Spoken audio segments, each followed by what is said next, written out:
اب آئیے بسم اللہ الرحمن الرحیم، اب یہ سورہ بقرہ شروع ہو رہی ہے۔ سورۃ البقرہ جو 286 آیات پر مشتمل ہے، تقریباً 2.5 پاروں پر پھیلی ہوئی ہے۔ ہر شخص جانتا ہے کہ قرآن حکیم کی حجم کے اعتبار سے سب سے بڑی سورت ہے، لیکن یہ معاملہ صرف حجم کا نہیں ہے۔ نبی اکرم صلی اللہ علیہ وسلم نے اسے سنام القرآن قرار دیا ہے۔ آپ نے فرمایا لکل شیء سنام، ہر چیز کی ایک چوٹی ہوتی ہے، جیسے اونٹ کا کوہان ہوتا ہے۔ تو سنام القرآن البقرہ، سنام القرآن، قرآن کی چوٹی جو ہے وہ سورۃ البقرہ ہے۔ یہ نوٹ کر لیجیے جو میں نے کل آپ کو جو مختلف مکی اور مدنی صورتوں کے گروپوں کے بارے میں بتایا تھا کہ یہاں سے اب پہلی منزل بھی شروع ہو رہی ہے اور پہلا گروپ بھی شروع ہو رہا ہے، اور اس کے ساتھ جو اگلی صورت آئے گی وہ اس کا جوڑا ہے، سورہ آل عمران، جس کی سب سے نمایاں علامت یہ نوٹ کیجیے، یہ بھی الف لام میم سے شروع ہوئی، اگلی بھی الف لام میم سے شروع ہوگی۔ اس کے بعد 2 صورتیں مدنی اور ہیں، لیکن ان دونوں میں نہ حروف مقطعات ہے نہ کوئی اور تمہیدی کلام ہے، براہ راست خطاب سورہ نساء میں یا ایھا الناس اور سورہ مائدہ میں یا ایھا الذین آمنوا، کوئی تمہیدی بات نہیں، کوئی حروف مقطعات نہیں، براہ راست خطاب۔ وہ ایک جوڑا ہے سورہ نساء اور سورہ مائدہ، اور یہ ایک جوڑا ہے سورہ بقرہ اور سورہ آل عمران۔ سورہ بقرہ اور سورہ آل عمران کو نبی اکرم صلی اللہ علیہ وسلم نے الزہراوین بھی قرار دیا ہے۔ زہرا کہتے ہیں بڑی روشن چیز کو، یہ حضرت فاطمہ رضی اللہ تعالی عنہا کے نام کے ساتھ آتا ہے، فاطمۃ الزہراء، تو زہرا بہت روشن دمکتی ہوئی شے۔ الزہراوین، یہ 2 نہایت دمکتی ہوئی صورتیں ہیں جو قیامت کے دن 2 بدلیوں کی شکل میں ظاہر ہوں گی، حضور نے فرمایا، اور جو لوگ ان صورتوں سے محبت کرتے تھے ان پر سایہ کریں گے۔ اللہم ربنا اجعلنا منہم، ہمیں اللہ تعالیٰ ان میں شامل فرما دے۔ اس سورہ مبارکہ کو 2 حصوں میں تقسیم سمجھیے۔ ویسے تو یہ کہ رکوع آئیں گے، پارے بھی بدلیں گے اس میں، لیکن حصے 2 ہیں۔ پہلے حصے میں اصل روئے سکن سابقہ امت مسلمہ سے ہے، یہود سے، بنی اسرائیل سے۔ دوسرے حصے میں اصل خطاب موجودہ امت مسلمہ سے ہے، امت محمد سے صلی اللہ علیہ وسلم۔ پہلے حصے میں 18 رکوع ہیں لیکن آیات 152 ہیں۔ دوسرے حصے میں 22 رکوع ہیں لیکن آیات 134 ہیں۔ گویا کہ اس سے آپ کو توازن نظر آئے گا کہ اگرچہ ادھر رکوع کی تعداد کم ہے 18، لیکن آیات کی تعداد زیادہ ہے 152۔ دوسرے حصے میں رکوعوں کی تعداد زیادہ ہے 22، لیکن آیات کی تعداد 134۔ اسی لیے اس کا ایک نام میں نے تجویز کیا ہے، وہ اس لیے تاکہ کچھ حقائق آپ کے ذہنوں میں ان ناموں کے حوالے سے بھی انشاءاللہ محفوظ ہو جائیں گے۔ سورۃ الامتین، 2 امتوں کی صورت، اس لیے کہ تقریباً نصف اس کی ساری بحث جو ہے، مرکزی بحث، وہ سابقہ امت مسلمہ بنی اسرائیل، اور دوسرا نصف اس میں سارا خطاب وہ ہے موجودہ امت مسلمہ یعنی امت محمد صلی اللہ علیہ وسلم۔ اس کا جو پہلے 18 رکوع ہے یا پہلا حصہ ہے، اس کے اندر ڈویژن فردر ہوگی ورٹیکل، عمودی، پہلے 4 رکوع، پھر 10 رکوع، پھر 4 رکوع۔ لیکن جو 22 رکوع ہے دوسرے حصے کے، دوسرے نصف کے، اس میں ڈویژن جو ہے جو ہاریزونٹل ہے، وہ افقی تقسیم ہے، عمودی نہیں افقی، وہ میں بعد میں بیان کروں گا جب ہم وہاں پہنچ جائیں گے۔ ان کو پہلے سمجھ لیجئے، اس پہلے حصے کی جو تقسیم میں نے کی ہے، پہلے 4 رکوع، پھر 10 رکوع اور پھر 4 رکوع۔ پہلے 4 رکوع یوں سمجھیے کہ پورے قرآن مجید کے لیے اس کی حکمت اور فلسفے کا جو حصہ مکی قرآن میں بیان ہو چکا تھا اس کا خلاصہ ہے۔ جب یہ صورت نازل ہو رہی ہے تو یہ تو مدینہ میں حضور تشریف لا چکے ہیں، 12-13 سال جو ہے گزر چکے ہیں، اور ان 12-13 سالوں کے دوران 2/3 قرآن نازل ہو چکا ہے۔ اس میں جو بھی حکمت، فلسفہ اور بنیادی دعوت، یہ جو چیزیں مکی قرآن میں بیان ہوئی، ان کا خلاصہ نچوڑ نکال کر یہاں 4 رکوعوں میں رکھ دیا۔ اگرچہ ان میں بھی جب گہرائی میں آپ دیکھیں گے تو روح سخن جو ہے وہ بنی اسرائیل کی طرف ہے، وہ میں بعد میں عرض کروں گا، لیکن اضافی طور پر یہ سمجھ لیجئے کہ پورے مکی قرآن کے حکمت اور پیغام کا خلاصہ ان 4 رکوعوں میں۔ پھر 10 رکوع ہیں جن میں براہ راست خطاب ہے سابقہ امت مسلمہ، یا بنی اسرائیل۔ اس کے بھی 2 حصے ہیں۔ پہلے ایک رکوع میں دعوت ہے، بڑا انداز اس کا بڑا پیارا ہے، اس میں دعوت ہے، ایمان لاؤ محمد پر صلی اللہ علیہ وسلم۔ اور اس کے بعد 9 رکوع ہے ملامت کے، ملامت، تنقید، تم نے یہ کیا اور یہ کیا اور یہ کیا، ہم نے یہ احسان کیے، یہ احسان کیے، یہ احسان کیے، تم نے یہ ناشکری کی، یہ ناشکری کی، یہ ناشکری کی۔ اور اس سب کا نتیجہ آخری 4 رکوعوں میں ہے کہ اب تمہیں اس منصب سے معزول کیا جا رہا ہے جس پر تم 2000 برس تک فائز رہے، اور تمہیں ہٹا کر اب ایک نئی امت محمد کی شکل میں جو وجود میں آ چکی ہے صلی اللہ علیہ وسلم، اسے اس پر فائز کیا جا رہا ہے۔ اور اس کی علامت کے طور پر جسے میں کہا کرتا ہوں کورونیشن، تاج پوشی، ایک امت معذور، دوسری امت اس کا نصب ہو رہا ہے، اس کی تاج پوشی کے لیے سمبل، علامت کیا ہے؟ قبلہ تحویل۔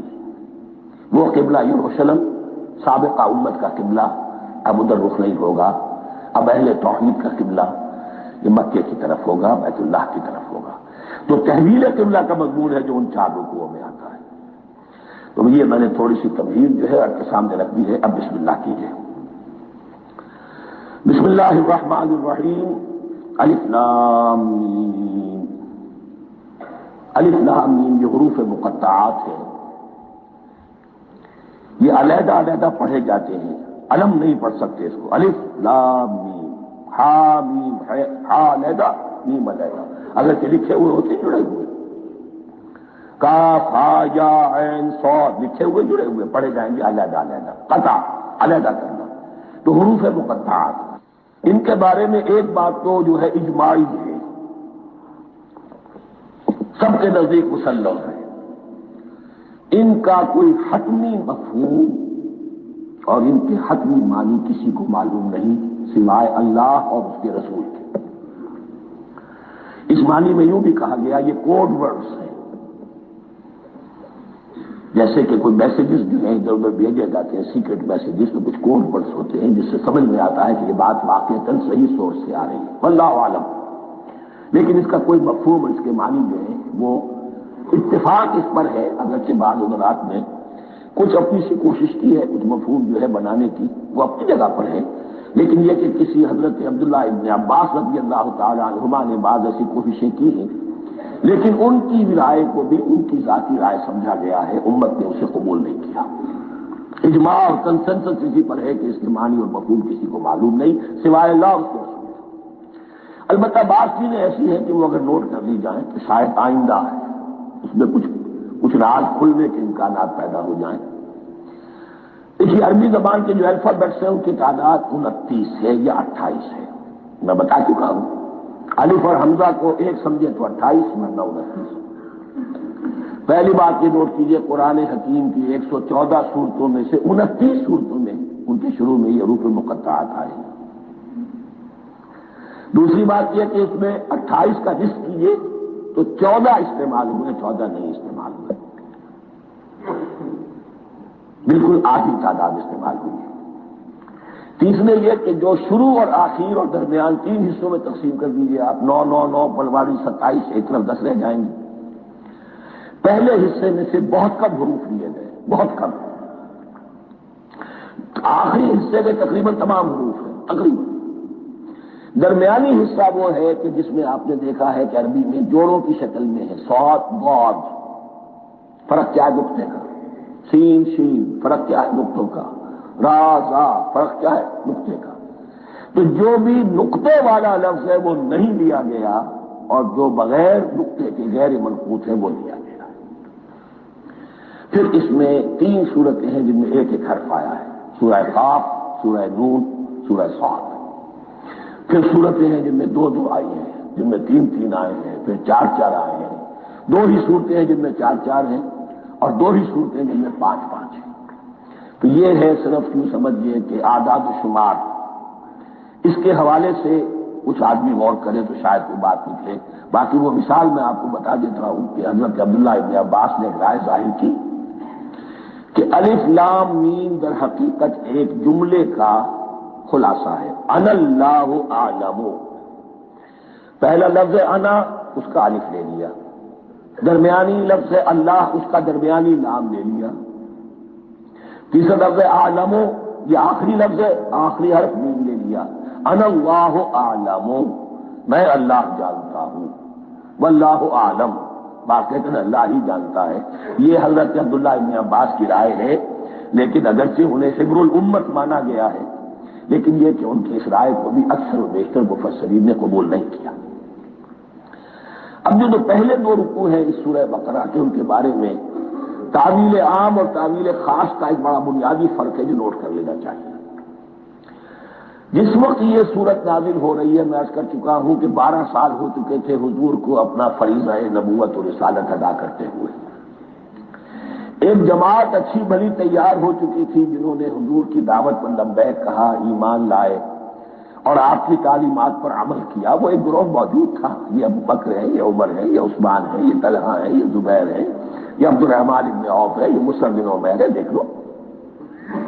اور ایک گروہ وہ تھا کہ جو حق کو جان کر پہچان کر محض اپنی ضد اور ہٹ ڈرمی کی باعث وہ کفر پر آ گیا۔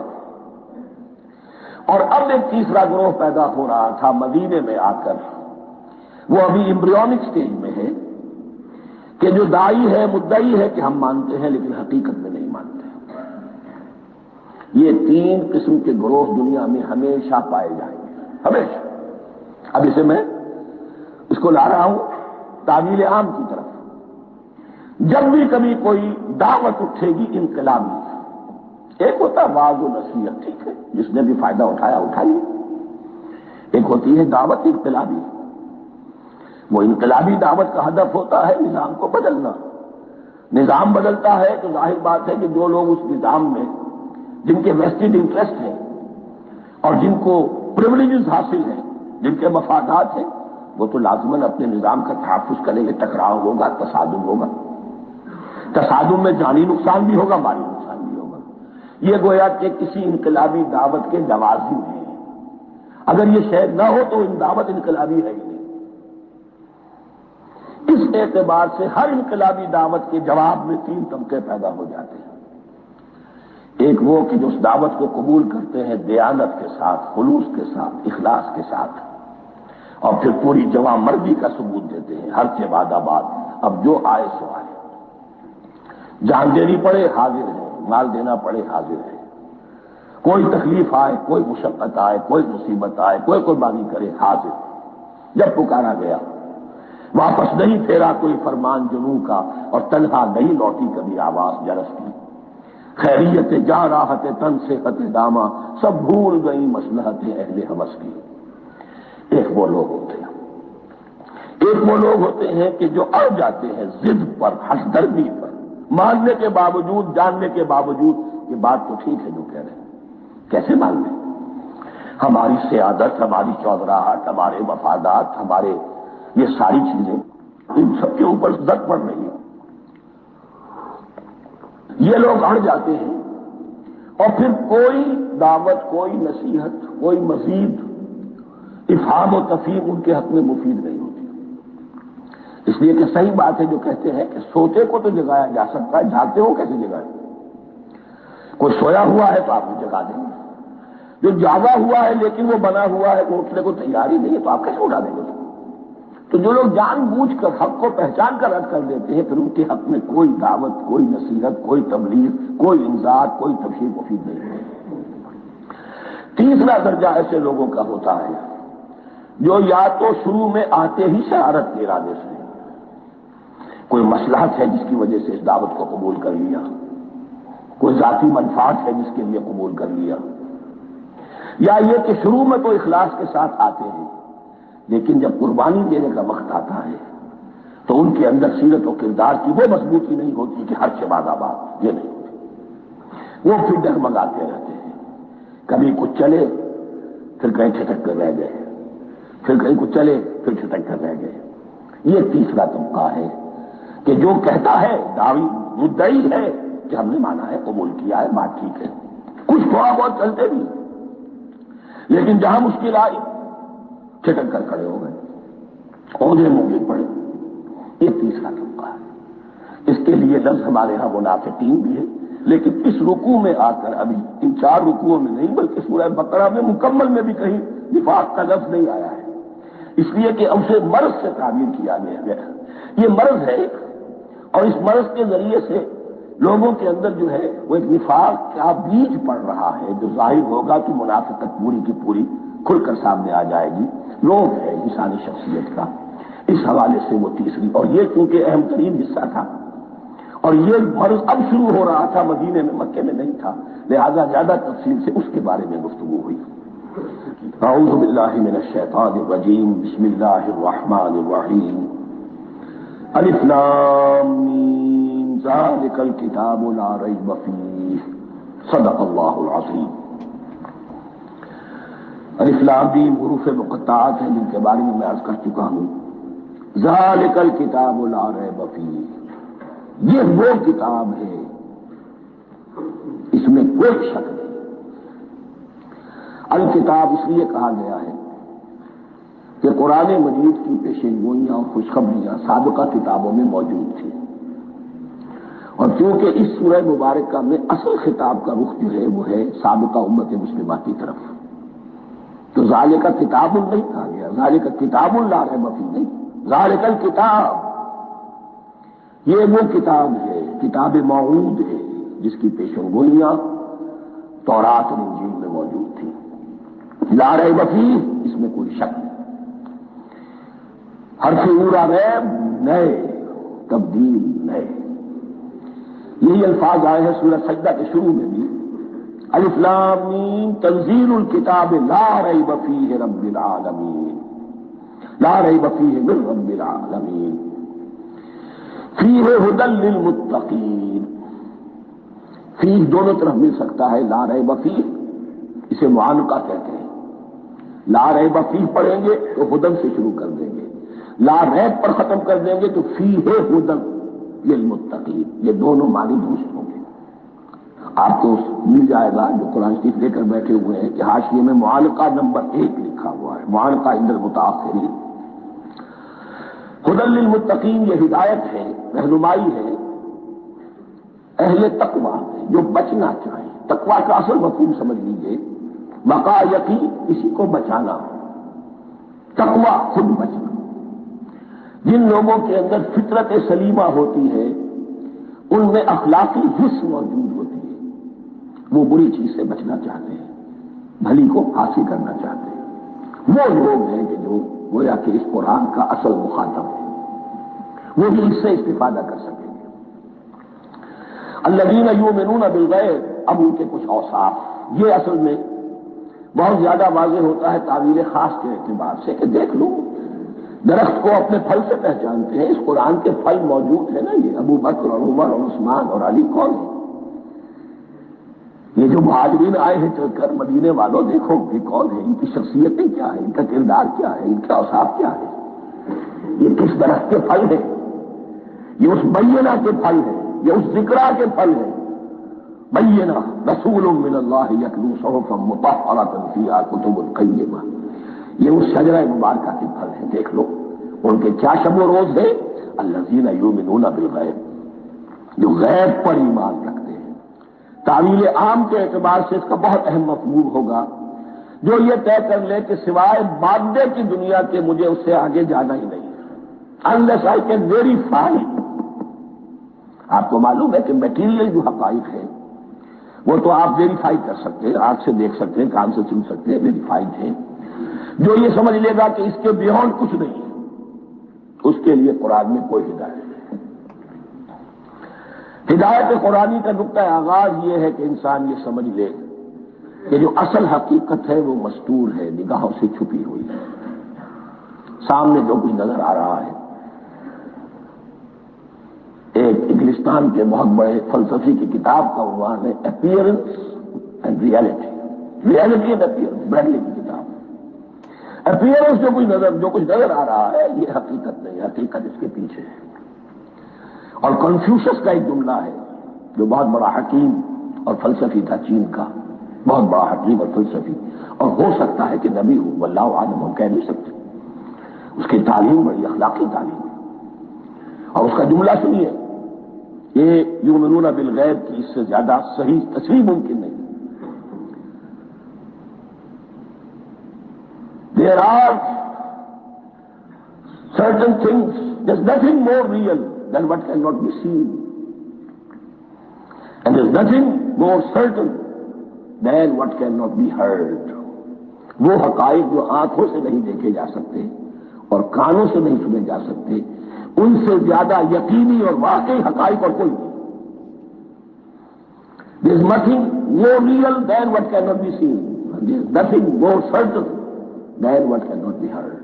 الذین یؤمنون بالغیب ویقیمون الصلاۃ، نماز قائم کرتے ہیں، ومما رزقناہم ينفقون، اور جو کچھ ہم نے انہیں دیا ہے اس میں سے خرچ کرتے ہیں، خیر میں، بھلائی میں، نیکی میں، ابنائے نو کی حاجات کو رفع کرنے میں، لوگوں کی تکلیفیں دور کرنے میں، خود اللہ کے لیے، اللہ کی رضا جوئی کے لیے، اللہ کو قرض حسنہ دیتے ہوئے۔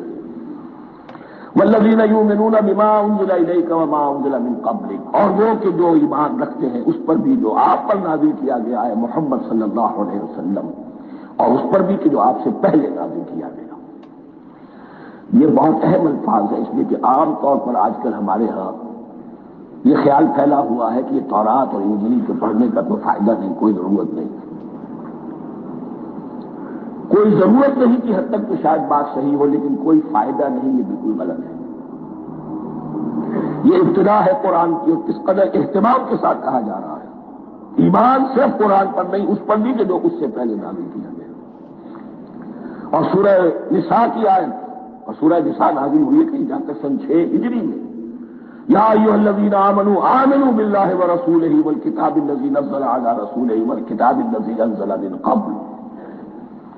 تو اس سے ایمان جو ہے تورات پر اور انجیل پر اور زبور پر اور صحف ابراہیم پر، اجمالی ایمان کی جو اہمیت ہے اس کو اچھی طرح سمجھ لیجیے۔ البتہ یہ ہے کہ چونکہ ہم سمجھتے ہیں اور جانتے ہیں کہ ان کتابوں میں تحریف ہو گئی ہے، لہذا ان کتابوں کی کوئی شے قرآن پر حجت نہیں ہوگی، جو چیز قرآن سے ٹکرائے گی ہم اس کو رد کر دیں گے، ان کتابوں کی کسی شے کو دلیل کے طور پر نہیں لائیں گے۔